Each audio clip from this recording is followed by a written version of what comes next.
Hello there and welcome to Foreign Affairs. Welcome to our viewers here in Ghana and our audience across the world.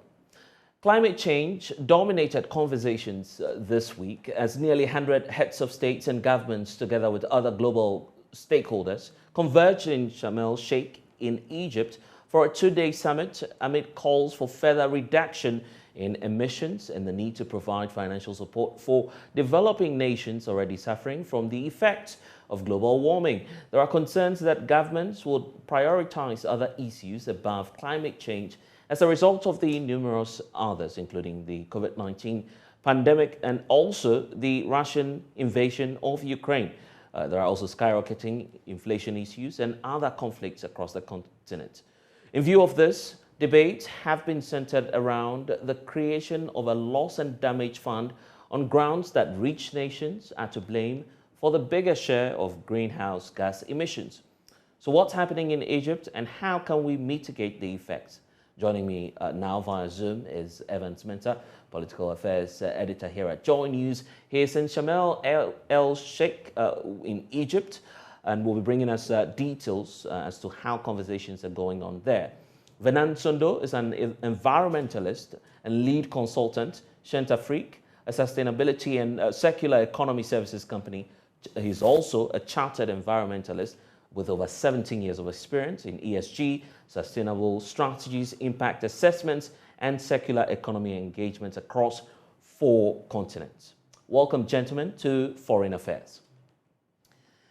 And Evans, I'd like to start off with you. You are in Egypt as we speak. You've been monitoring the conversations ever since started. What can you say about the conference as to its success to start off with? Well, I think it's too early yet still to talk about, to measure any particular outcomes. Also because of what has happened over many, many years at these conferences. You talk to anybody at this conference and there's a lot of skepticism coming into this one because of previous failed promises, pledges, commitments that rich nations, developing countries haven't met over the years. The poster child of this is the very now famous, almost infamous, $100 billion pledge that was made some 13 years ago that still hasn't been honored. And so it's too early yet. Even after the COP on the 18th, it will still be too early to measure the successes. However, I must say that there is this sense you get when you walk through the pavilions and the International Congress Center here in Sharm el-Sheikh, that this time there's an air of something different about to happen. And this feeling has been encouraged by at least the agreement by the developing world to sit and now talk about proper financing and making good on the promises and the pledges they've made in the past. Conversations I know are happening. Negotiations are now being had. Very serious negotiations. The West Europe are now willing to sit and talk about the packages for developing countries to help with the climate change fight.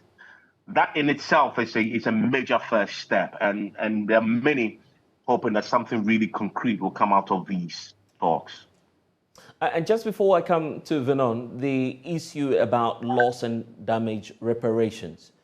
How is the West receiving such a call from especially African leaders? We've seen, for instance, our own president, Nana Dankwa Akufo-Addo, ask, for instance, for a debt swap so there could be fiscal space for developing nations. I mean, it's no coincidence that an African country is hosting this, and for Egypt, the agenda has been implementation, coming on the back of Glasgow, a lot of pledges made in the last 13 years. So implementation has been the key. Action has been the emphasis. The talk of this loss and damage fund is one that a lot of developing countries came into this conversation with. The developing world of course, have heard this and at least have agreed to sit down and negotiate and talk about it. There's a different conversation that is also beginning to emerge. In fact, it appears, if speaking to the experts here, that that may hold a bit more sway than compensation, because you speak to the experts, even the African experts, the technical experts in the negotiations, they go into conversation. Yesterday I had, more than 3 hours conversation with three experts on this, and they are all convinced that when you talk about, use the word compensation, and they sit around the table to negotiate with the developing world, the talk of compensation alone rings in the heads of the developed world negotiators. Is setting complicity. It's almost as if they accept to compensate, it is as if they've already accepted guilt in the subject of climate change, and that terminology is proving a bit of a challenge. When you say compensate me, you might as well apologize whilst you're doing that, because the devastation that has been caused by the emissions that we know the and I'm West sorry for cutting through. puts Is out. this to say that the West or the developed nations are not willing to, first of all, concede that they are part of the challenge? They concede. I mean, the data, the science around this is beyond controversy now. I mean, the rest of the developing world, Africa to be very specific, contributes less than 4% of global emissions. The bulk of the emissions is done by the West, China, Europe, the US, etc. So the science there is incontrovertible. We've gone past that state. They concede. Where the bottleneck has been is the approach to making amends for that emissions that, of course, has led to devastating impact on a continent like Africa. And we must stress the reason why the West emits so much, but yet Africa, with its very, very low emissions or negligible emissions, yet Africa bears the brunt of it, is because of our inability to put in place climate resilient infrastructure. Let me give you an example. So the farmer in Germany, for example, where now they are reopening their coal mines, also is faced with climate change, except that our farmer has massive irrigation facilities.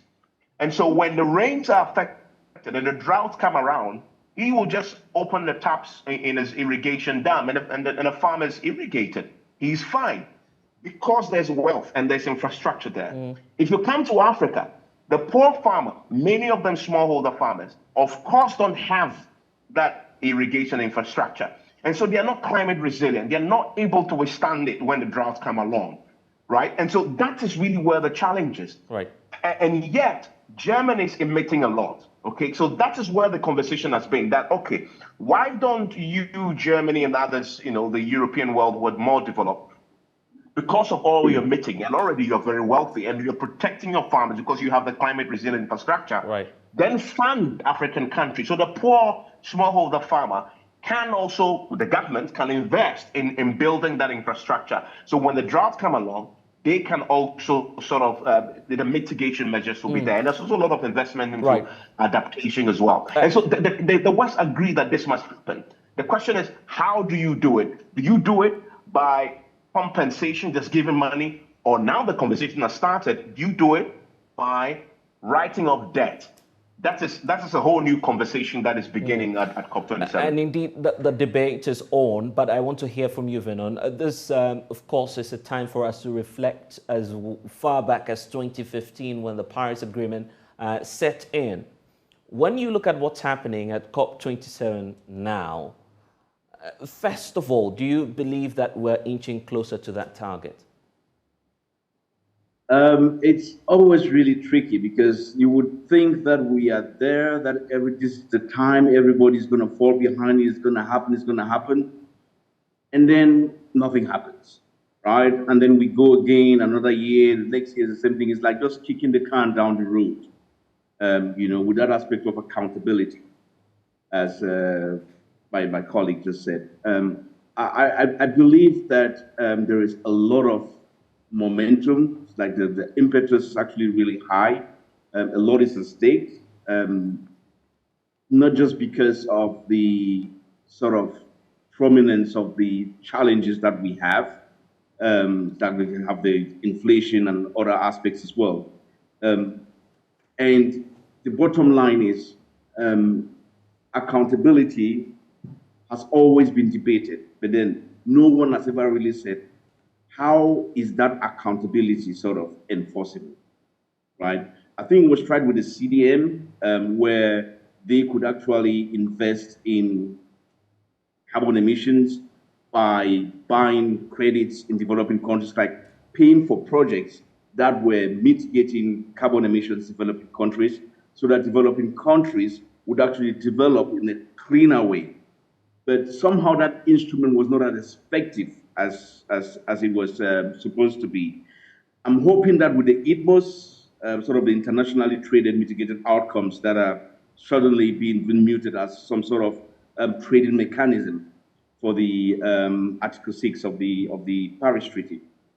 I'm hoping that that would probably be a way of them paying back. Basically, I think Ghana, for example, has agreed with Switzerland for some ITMOs related to projects that are going to limit emissions from clean cooking, right? Sort of promoting clean fuels. That is a good example of how it should be done. But whether they are going to ever accept to say we are liable, that is, it has some legal ramifications. So are you then saying that you're not open to the idea of loss and damage reparations? I mean, that's where the debate has been. Well, I mean, loss and damage, of course, the losses are actually being borne by African countries, by the developing countries at the moment. But I don't want to mention historical issues of loss and reparation, which are still really ongoing, right? And now we've come to climate change, which is like really apparent. I am not really sure what is going to happen, but I believe that in some way, shape, and form, they are going to be making payments, which are sort of compensations for countries to actually develop in a cleaner way. Whether or not that's going to be some loss and reparation sort of narrative, I am very, very confident that this time on, there is clear sort of impetus that they're willing to chip in some way, so that we can actually develop in a cleaner way and not actually repeat the same mistakes that they made that led them to where they are. And Evans, I just want some clarity. For some, this is the same old Africa going cap in hand, begging again for funding. Is that how simple matters are when it comes to what's happening now with Africa mounting the stage and pushing for that loss and damage funding? I mean, I don't think that's what it is. Yeah, I mean, there's no denying that we are poor. That's a fact. And we need resources to develop. But when it comes to climate change, I think it's a whole different conversation there. It is a conversation about bearing the impact and the brunt of somebody else's sins. The sins of the West being visited on Africa. Purely, that's how it is. That's what it is here. So the question then becomes: are you legitimately entitled to what you're owed? And I'm using "owed" in quotes because you're bearing the brunt of it. And I think there's a strong argument there to be had. And which is why we're having this conversation, because and my colleague mentioned the Switzerland example. It is a very, very good example of what can happen when this dialogue it opens and yields some results. But even there, if you look at it a bit more critically, the West is still serving its interest, right? In even making some of the payments, for example, under the Switzerland arrangement. And I want to talk about that a bit because it goes to the heart of the problem. Either compensation or doing something entirely different, which is carbon trading. In the Switzerland example, and we have the cooking stove example, yeah. But there's another one which is going to come. It's going to bear fruits in March this year for Ghana, still under the Switzerland arrangement. Okay. Based on rice farms. So this is what is happening. Switzerland has signed an agreement with Ghana. We are going to reduce our emissions, and they're going to pay us for that. But this is a carbon trading arrangement to help Switzerland offset their own emissions. What it is that Switzerland, because they are industrialized, right, and they have a lot of companies doing a lot of business around the world that are emitting significant amount of CO2 into the environment, but they have targets to reduce emissions, and they can't do that because they still are an industrialized country. They want Africa, right, and they want Ghana, for example, to reduce the emissions, and then they buy that credit to offset their emissions. So in other words, when they buy our credit, it doesn't count to our, I guess, environmental climate benefit, of course, but you get money for it. No, it does count. Okay. Yeah, yes, Vernon, you want to come through very quickly? Because basically, if you look at that, the way it is arranged, it is part of, you have what we call the national development contributions, right? Yes, the NDCs. Each country would say, these are the projects that I would actually pursue to ensure that I kind of adopt that pathway towards a green transition, right? And basically, these are the emission reductions which they are seeking investment to be able to pursue. Without that investment, they would not be able to embark on those projects. They would reduce their emissions, and then another country would buy those emissions. So Ghana would still count that as its own emissions contributions. And Evans, that's what's interesting about this arrangement, correct? Yeah, I mean that of course it is. Yeah. I mean, I was given the rice farms example. So currently, through the Environmental Protection Agency, they have 11,000 rice farmers under an arrangement where 7,000 hectares of rice farms have been signed on. Each rice farm has been geocoded. Now, what is going to happen is, I mean, traditionally, you flood the rice farm with water, and the water just sits on the farm, hoping that the rice would germinate. Now, the science shows that in that process, when the water sits there, it decomposes, it ferments, and then methane is emitted. And methane is far more serious than carbon, right? In terms of its destruction of the environment. Right. Yeah. So the Western world has come up with, and of course Switzerland, and this is now technology, where you plant PVC pipes on the farms. It reduces the level of the water you use. So you use just enough water to produce the rice. But is this going to be an easy task for a nation like Ghana, which is already struggling with the technology? It really is, and the science showed this. Each farm is going to be paid, I think, just above $5 a hectare. Okay. And the calculations was done for me yesterday, which shows that for one rice, if you have, say, 10,000 hectares, you're making in the region of $550 a year. And the rice season is twice yearly, so that's times 2, right? And many rice farms have signed up to, and Switzerland is going to pay us that amount. It goes straight to the farmers, and then they buy off the credit. Part of it goes to Switzerland. So that is good, and we are planning to scale this up. So those are the payments that will come in now, and so this is the offsetting bit. And then there's that second level of the argument. With the president yesterday, our president, addressing the world mentioned, which is that you cannot pay, you have failed to honor your $100 billion pledge. So why don't you offset that by giving us debt? So you're swapping debt for climate interventions, which I thought was a brilliant idea. And I want to thank interesting calls there by the president. And of course, when he made that statement, many of us were not expecting that at least any government in Africa would go that way. Venon, what's your take on that? A debt swap for the carbon credits? Well, you know what I'm going to say. All boils down to accountability, right? Even if that debt is swapped, what are the guarantees that this debt that was going to be repaid is going to actually be invested in projects that are going to lead to carbon emission reductions in the country? Big question, right? There. That is the bottom line.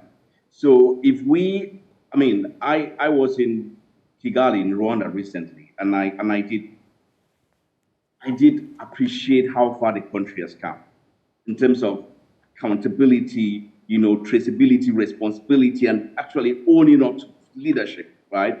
And I was like, why could we all not adopt something that is similar to this, where we are actually accountable, right? Every penny that we spend on behalf of the country. That's a whole different ballgame.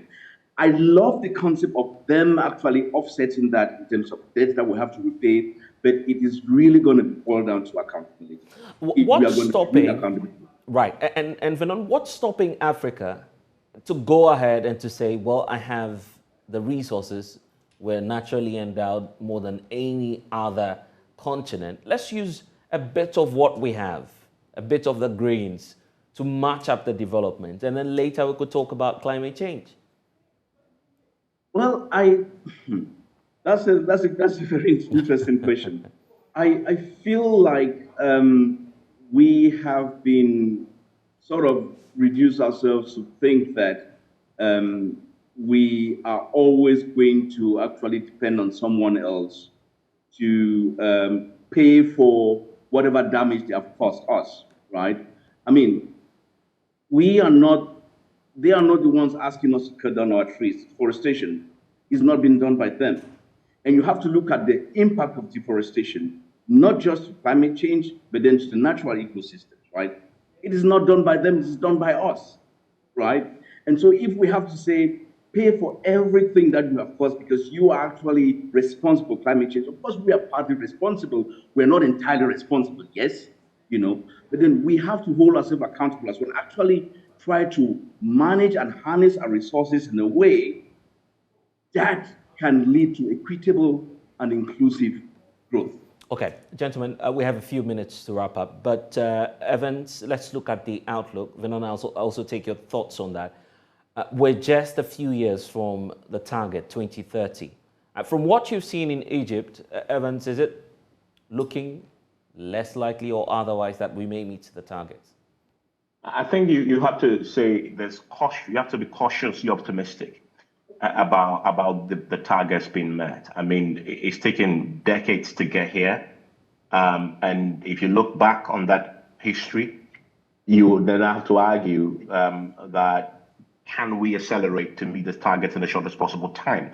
I think the glimmer of hope, though, there is Ukraine, the Ukraine war. I mean, it's actually a blessing in disguise for climate in many ways, for Africa, actually. And let me explain very briefly in a minute, which is that because of the Ukraine war, Europe particularly is having to, reopen coal mines, which means that they're going to, and there's the stories now of them tearing down wind farms and building coal mines. So that tells a story. But what it means is that they've kept their targets, their emission targets unchanged whilst they're doing that.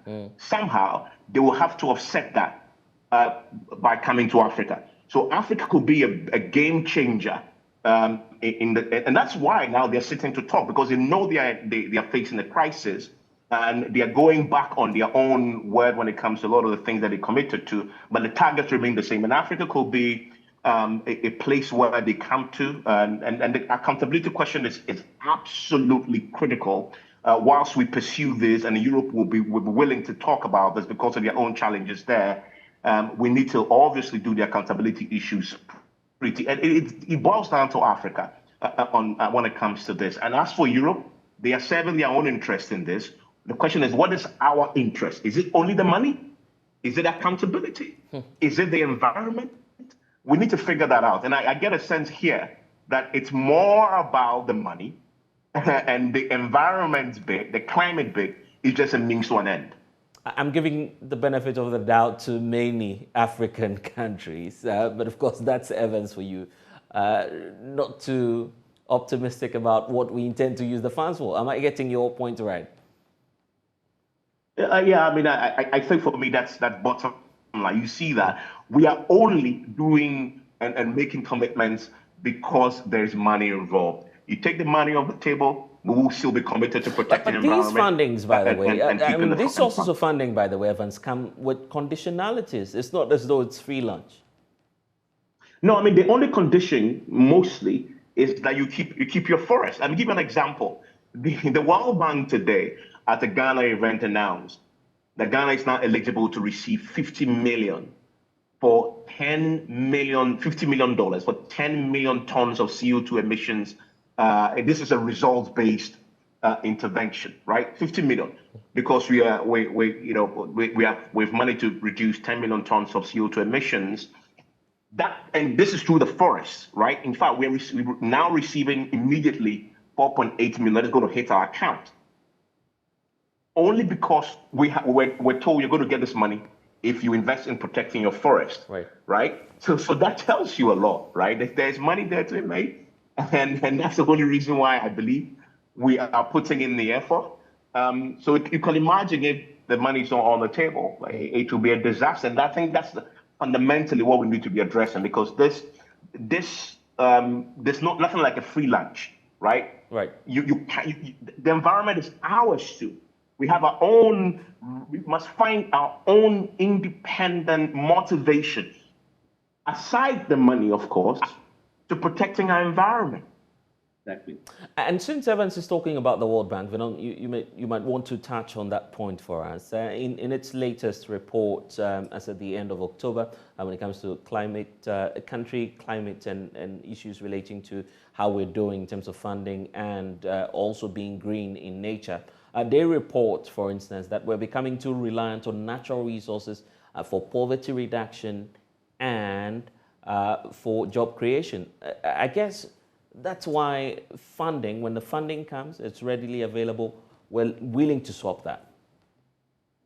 Well, I think we have to kind of look at natural resources not as a sort of depletable resource that we can just go and harvest. I think we need to look at the power of natural resources in terms of equitable growth in any country. And that is what I feel most African countries are missing, right? Seeing how effective and prudent management of natural resources can actually lead to enormous growth within the countries.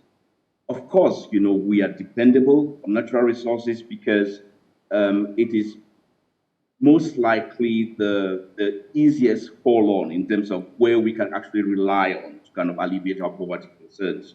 But there's another way of doing it. If we're actually looking at the regenerative capacity of these natural systems, these natural commodities. And by regenerative, I mean making sure that we are sort of always, growing some more, right? And that's why the whole new concept of the circular economy has just been so prominent nowadays, in terms of how you can literally design waste out of systems, right? How you can kind of eliminate pollution, but then adopt regenerative systems, regenerative capacities. Right. And I feel that because we are overly reliant on our natural resources, we tend to, and of course, as Ivan said, because we lack that infrastructure, we tend to not be able to balance our rate of depletion with our rate of regeneration of the natural resources.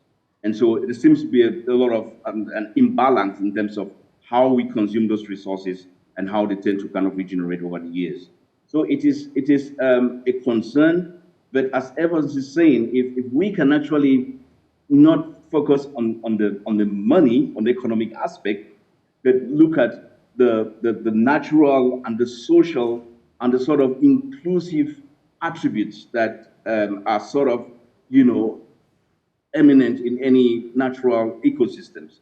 If we can figure out how to see that importance and not just focus on the fact that we will get money, but focus on the fact that we will get funds to make sure that we actually develop in a way that is equitable and profitable for us in the long term. That is critical to actually changing that mindset of the fact that we're just going to be over-reliant on funds. Okay, going forward, Evans, what commitments are we seeing and pledge are we seeing from nations from around the world? And this time around, we know that there are non-state actors also participating in this. Are we getting any form of commitment going forward?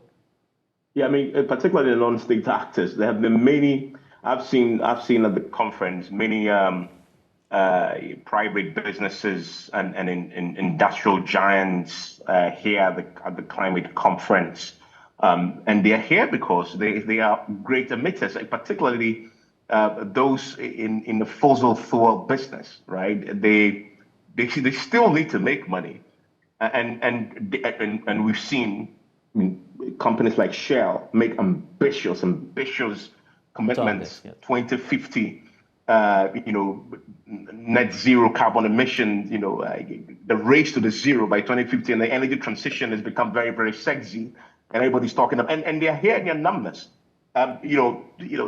Trying to, I guess, showcase how ambitious they are with their climate targets, etc. I mean, so those targets and commitments are firmly on the table. And I noticed from the conversation there that they are planning to achieve this in two ways: reducing their own emissions over time and gradually going green with the green transition. And I get a sense that if that angle is pursued exclusively, we may not meet the 2050 target for the transition. And so they are balancing a bit of that also by also buying credit. The carbon, trading is also coming to play, where private firms are paying for projects in Africa, for example, to offset their emissions.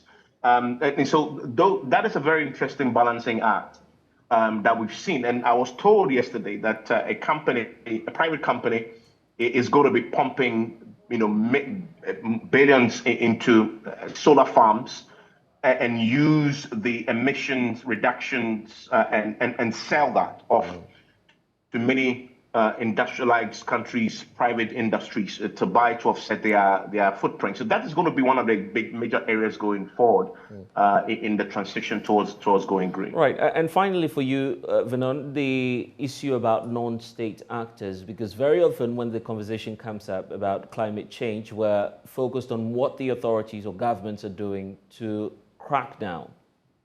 That has been our approach. So non-state actors and how they could contribute, and even citizens, in making the world a safer place. I think non-state actors actually play a critical role, because some of them are actually going to be sort of those who pick up the tab in the kind of huge gap of funding that is required, especially to meet the SDGs. I think we need a trillion a year, for example, which is not even there. That would not come from any country or kind of state. You have non-state actors who have to play around. Some of them actually really stepping up to the table. And as Evan's saying, Shell coming up. But there is this aspect of tunnel vision that I would mention here, kind of carbon emissions tunnel vision, where they would look at the fact that we'll look at the emissions. Okay, we're going to reduce carbon emissions, but the same entity is actually producing huge amount of tons of plastic somewhere in Africa, right? As if plastic pollution is not linked to climate emissions. It is totally linked, right? So it's a matter of how do you kind of balance it in terms of holistic approach, what's your commitments. But I feel non-state actors are also actually really mandated by some of their sort of shareholder commitments with the sort of birth of the ESG narrative. They have to come up, demonstrate responsibility, they have to demonstrate leadership, and actually really demonstrate how they manage their environmental, social, and governance factors, right? And that also includes how they report on their climate change commitments. And so I feel a lot of non-state actors are stepping up, but then again, there is that sort of, at times, lack of clarity, especially with enabling policy, for them to be able to actually make an effective impact, right? I feel if that is balanced with government actually being a little bit proactive in making sure that those enabling policies are actually in place to actually really sort of set a benchmark amongst industry, because it can't be like someone is actually taking the pain while the companies are actually, gaining from not polluting, right? So there needs to be that level playing field for everybody so that most non-state entities can actually feel empowered to actually do more. So I think non-state entities will play a role, but then again, there will be the need for that enabling policy for such actions to be actually encouraged more. And Bless, talking about citizens' part in this, I think that is where the accountability question becomes even more critical, because citizens, what we can do is to put pressure on our governments to be accountable to the environment, accountable to us, and accountable to the states in which you're in for all the funds we're receiving from the West, or will may receive from the West going forward, and how that is used. One of the key things we need to bear in mind, a lot of this money that we are getting, what are we investing that in? And there's a strong argument to say the transition that we're talking about, particularly the energy transition, if it fully materializes by 2050, we run the risk of having trillions of undeveloped resources stuck in the ground, such as oil mainly. And so there's an opportunity cost there. Once you leave it in the ground, because there will be no investors to exploit, everybody will be moving away from fossil, less resources to develop. That is why we must be smart enough. All the billions of dollars we are talking about getting from the West, part of it must be reinvested in green solutions, because the green is the future.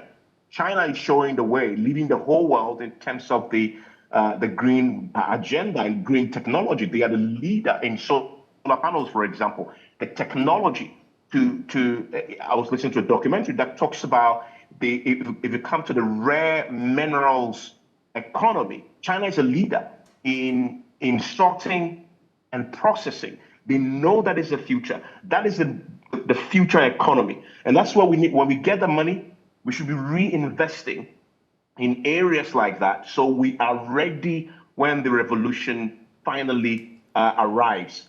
Because we're going to be, the reality is now, ExxonMobil packed up and left Ghana last year because of the energy transition, of the green agenda. They're no longer going to be investing in massive oil development and exploration. So they left a block rich in commercial quantities of fossil fuel. That is money that we've lost, that is still in the ground. So the question is, by 2050 and beyond, when all of them are packed up and moved to green, where are we going to get the money? Our economy is driven by the oil revenues.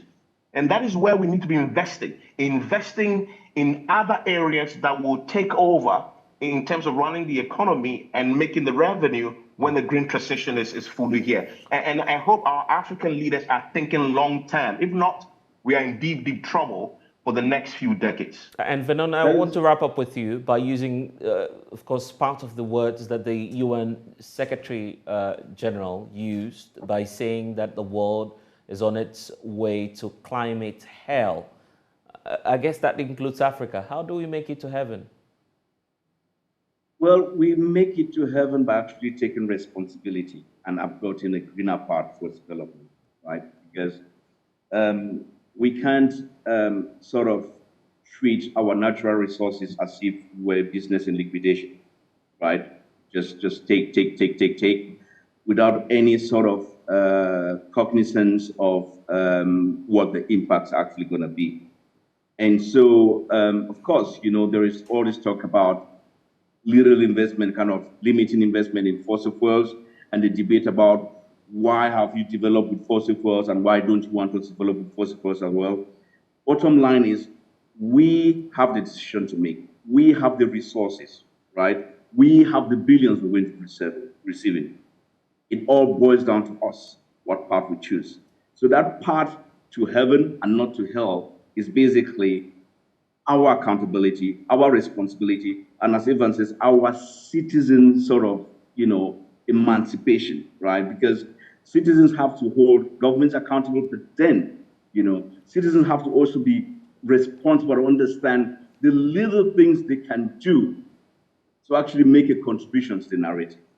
And that is very important, because I feel we can have all this talk, and if we don't have those sustainable choices that citizens have to actually consume to be responsible, if we don't make them affordable, accessible, and available, and even aspirational to citizens, right?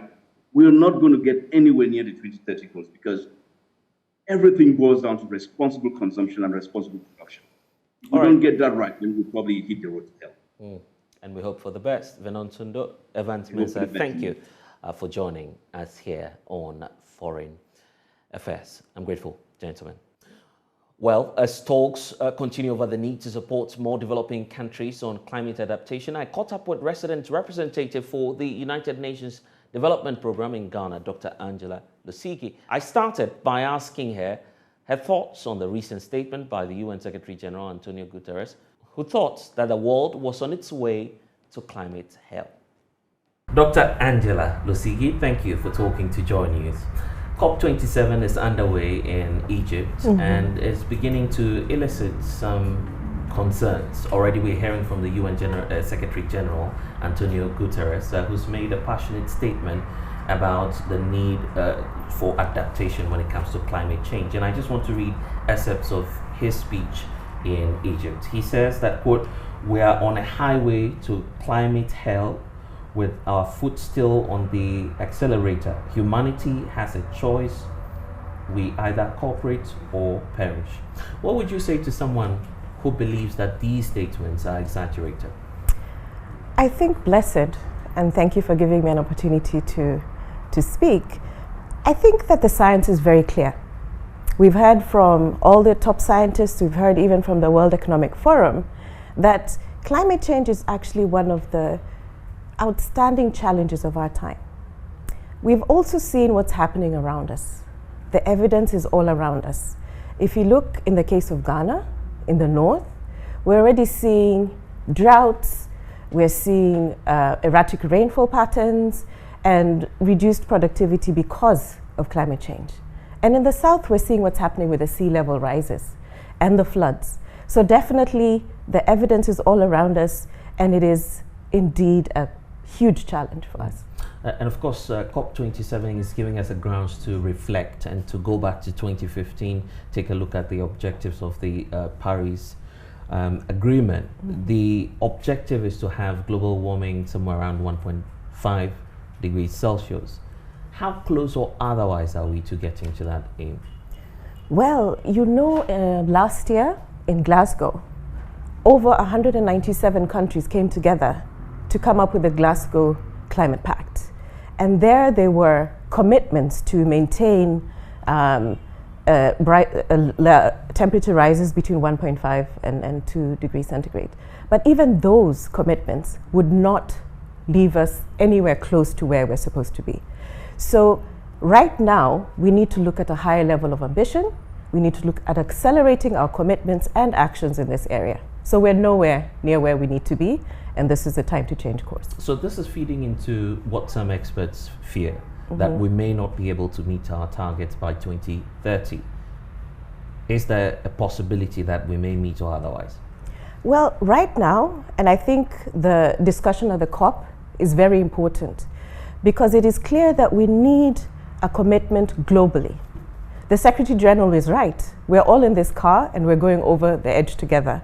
So we now have an opportunity to revisit our commitments and look at the COP as an implementation framework so that we can increase the technology and resources that are going towards climate change. COP may be underway in Egypt, but there are other international developments that may, of course, affect the commitment of countries when it comes to climate change. And for instance, I'll refer to the UNDP document on the latest Russian-Ukrainian war. You're reporting that, for instance, Africa is facing a double crisis where we're recovering from the shocks of COVID-19 and the effects of the war is fast escalating. Are you not having that fear or pessimism that countries, even after the talks at COP27, may no longer be committed looking at their priority list when it comes to climate change? Indeed, it is true that the world is facing crisis after crisis. And our latest human development report, Global Human Development Report, looked at that and looked at the uncertainty in the world because of the complexity of at least 3 interconnecting crises. The climate crisis, conflict, and cost of living crisis. But the good news is that there are things that we can do now that will help us change the trajectory of how we are able to deal with some of these crises. And we're asking countries to put more investment into climate mitigation and development, as well as look at strategic innovation and also look at insurance. So we're saying that there are these crises that are happening, but this is an opportunity to help us change the direction of how we can be able to respond to not just these crises, but the ones to come. But practically speaking, if a developing nation such as Ghana is facing these same effects of COVID and the Russian-Ukraine war, you would expect the state actors to tilt towards responding to some of these immediate concerns rather than the so-called far-fetched issue of climate change. What would you say to someone who's siding with that argument? This is actually real, because as much as people are looking at the climate crisis as a forward-looking crisis, it's with us now. And although Africa and African countries have made the least contribution to this crisis, we are at the front lines. If you look at the farmers, if you look at the fishermen, if you look at what's happening on the ground, these people right now need assistance. Whatever investment that we can make in improving their resilience, we'll also be able to reach our long-term objectives. So it's not either or. Actually, investing in climate change, adaptation, and mitigation will help us to achieve all our other goals related to food security and so on. Very often when the subject comes up around climate change, it's mostly construed to be abstract. How telling are the effects on, for instance, a nation such as Ghana? First, I want to commend what the media is doing, because they're able to translate these bigger words into what's actually happening on the ground. So climate change is actually very practical, because when a farmer is not able to plant their crops on time because the rainfalls are late, or when fishermen are not able to fish because of the rising sea levels and so on, that is climate change. And I believe that the media and our civil society partners have a large role to play in explaining this, but also empowering people to let them know that there is something that they can do. When they take care of their environment, when they restore degraded forest areas, then they're actually improving their livelihoods and also helping to deal with climate change. And we need to draw the economic angle to this, the feeling that some developed countries are making us here in Africa pay the price for the pollution in the world. What do you have to say on the North and South divide when it comes to issues relating to climate change? I think the African countries at the COP are coming up with one strong voice to change the narrative and to say that this is an opportunity for the world to come together and support the countries that are most vulnerable, because we have countries that are on the front line. We have people living in low-lying island states, people living on the shores, who will be first affected. But they're also offering an opportunity for a solution. And I think that Ghana has been one of the leading countries in saying that we need to have more collaboration, and also in being able to take advantage of opportunities under the Paris Agreement, where they can collaborate between private and public partners to mobilize the resources that Ghana needs to be able to carry out the national determined contributions. So it's an opportunity to ask countries to collaborate more effectively and also offer solutions. So African countries are saying, yes, we need to honor our commitments, and we're also ready to do the work that needs to happen. The missing link appears to be the issue about sanction and why we're not able to get the richer nations or the industrialized nations to pay as they pollute. Why is that becoming a difficulty for the international community? I think this is one of the discussions that's going to happen at the COP around loss and damage. And I think the big idea right now is to look at the framework for making this happen.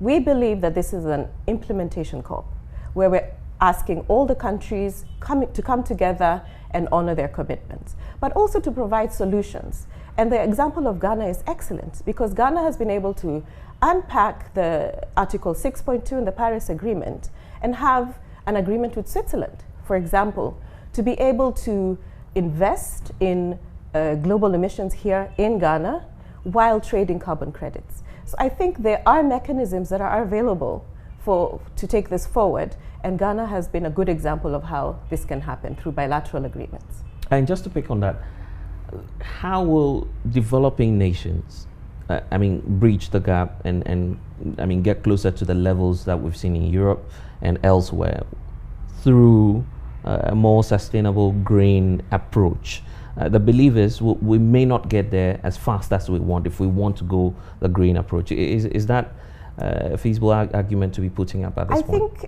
I think the whole world has to change to a low carbon intense pathway. Otherwise, there is no way we'll be able to cut emissions. But African countries now have an opportunity to shift through a just energy transition, for instance, and to be able to grow for the future. We cannot continue to use the same methodologies that have got us to where we are now. And this is an opportunity to invest in that. And this is why the countries coming together at COP are looking at ways where we can not only increase the finance flows, but also technology transfer, and also ideas and innovation, because it's only together that we'll be able to solve this crisis. So let's talk about funding then, because it's becoming a challenge for many developing nations. How is, for instance, the UNDP supporting developing nations to try and catch up? In the case of Ghana, which we'll be able to talk about more in depth, right. We have supported the government in their agreement with Switzerland under the Paris 6.2. And there, they have been able to mobilize up to 42 million in financing to be able to reach Ghana's own energy transition plans. But we're also looking at other ways. How can countries across the continent use their natural resources more effectively to be able to mobilize the kind of financing that can be able to transform livelihoods? For example, through the Global Climate Fund, we've been able to mobilize almost 30 million. That is looking at sheer landscapes and how you can transform livelihoods in that area while restoring the forests and degraded land. So it really is a win-win situation. And I think there are opportunities for this to grow. And I really commend the work that is being done by the government, as well as development partners and the communities themselves to ensure that this happens. Our president, Nana Addo Dankwa Akufo-Addo, has been speaking, taking his stand to address world leaders. He's coming from the point where we should be considering a debt swap for countries that are embarking on the adaptation journey. Is that an option that we could explore in the international community? I think this is a welcome suggestion. And if it is implemented, it could result in resources flowing more towards the kinds of actions that we need to transform livelihoods and also enhance structural transformation, because now we will have more funds flowing to development activities. But what's more striking about that is that truly the reality is that African countries are struggling to invest more into these areas, the green agenda. It's become a challenge looking at the predictions, for instance, from the UN, which says that many countries will be in a debt crisis by next year. What proposals or recommendations are there for struggling nations on how they could try as much as possible to find space for the green agenda while they deal with the tight economic challenges? That is a very interesting question. I think it looks at the dichotomy. Investing in green and renewable structural transformation will actually help to advance all the other agendas. One example is energy. Looking at green energy will be able not only to help our SMEs to be able to function better, but also taking care of our environment so the future generations will have the same opportunities as we do. I guess technology will also be another hurdle, right? Or you feel that there's an option or a way out for us? This is precisely one of the points I made earlier. At the COP, we'll not only be looking at financial flows, we'll also be looking at technology, partnership, and collaboration.